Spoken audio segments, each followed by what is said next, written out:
Je vous préviens qu'on a la puissance de feu d'un croiseur et des flingues de concours. Ondes de Rock.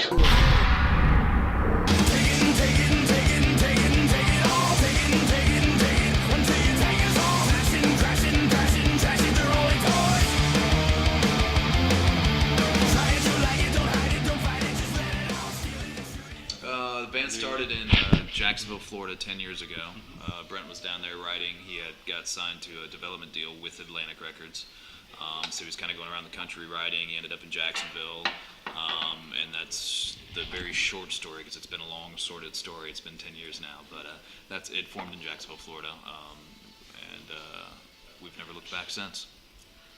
Okay.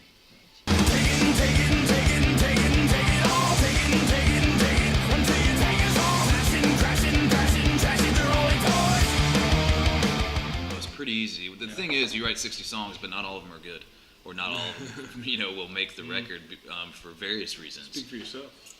I know you only write perfection. I'm just kidding.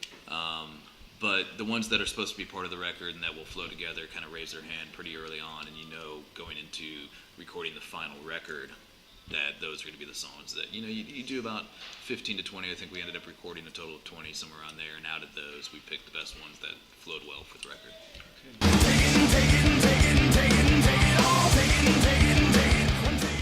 There's nothing easy about it because it's not supposed to be easy. It's not supposed to be hard. It's not supposed to be a struggle. It's not supposed to be anything but emotional.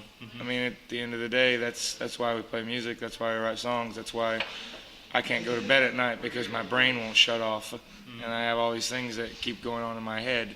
And I don't think you should get up in the morning and write a song because someone tells you to, or because you want to make money.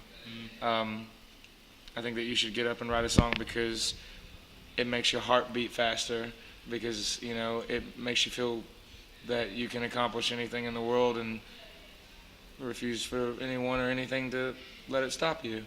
I think that that's what music is about. That's what songwriting is about. You want to evoke an emotion, but you want to evoke it out of yourself first before you ever give it to anyone else, because you want it to be pure. You don't want it to be tainted. And I think that's why the four of us are together, is because we're all four different in a lot of respects, and we're all the same in a lot of respects. But at the end of the day, the one thing that I think that we love to do the most is create. And when you can create outside of a record, you can create on stage. The other night, I was extremely sick on the stage because for some reason, I don't know, I either ate something bad or I caught a bit of a flu or something like that. And I got about 4 or 5 songs into the set, and it was really, really hot on stage. This was in London, and about 5, 6 songs in, I couldn't breathe anymore. I couldn't, get it together. I'd been sick all day long, so I had to, leave the stage, and I just, there they were, and they knew something was wrong, but they just, they started to create. They just started to play together. Yeah. They just started, incorporating this beautiful jam and doing their thing until I got back up there. And, there's so many different facets of it and so many different elements of it. But at the end of the day, it's all about evoking an emotion. You want people to feel something.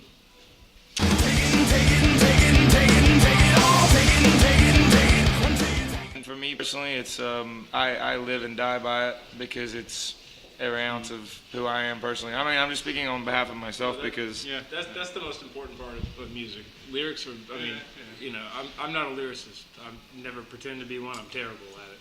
But lyrics are the most important part of music. They carry the message.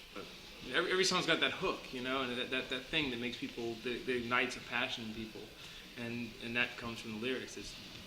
It's the most important thing. That's why Brent's been given a wonderful gift. He's able to say more in 6 words than I can say in 600.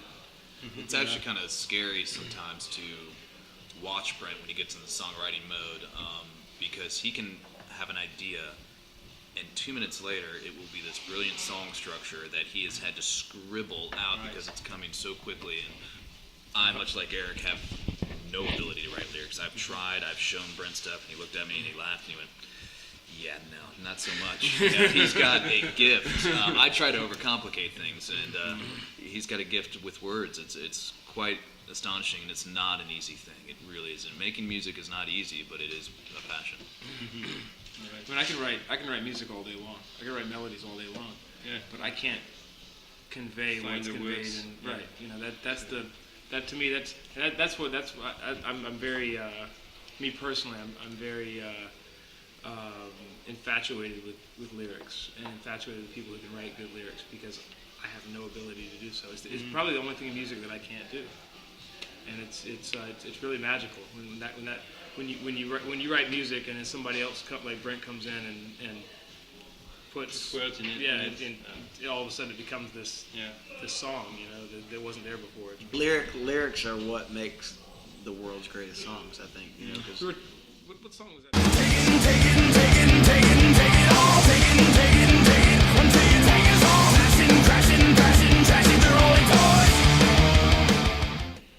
Yeah, I'm not sure where that. It's not. It's going to be probably late 2011. Probably 2011. Yeah. I'm sure that there has been. We've gotten that a lot, especially over here in Europe. That I think we did an interview some that maybe somebody misunderstood us or maybe mistranslated, and that Wikipedia. you know, maybe we were saying the new single was going to come out, but then it turned into whatever. So no, we still have a lot more touring to do.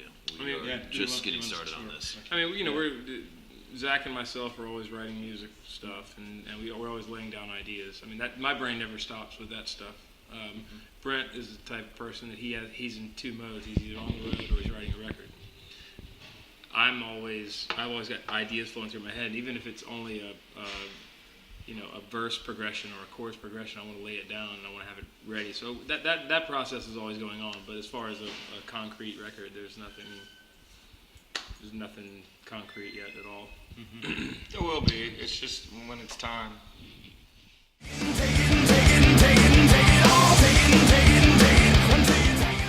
We did today, actually. We got to see. We got to see the Eiffel Tower and the Louvre for about 2 minutes as we drove by, and then we jumped out of the car. We took a quick picture, and then we jumped back in the car. But we got to see it. I mean, it really, you know, because I mean, for us, we've never. It's only the second time we've ever been to Paris. So, But we saw it. Zach's been here before. But, It was amazing. I didn't think the Eiffel Tower was so big. For some reason in my mind, I thought it was a smaller structure. It's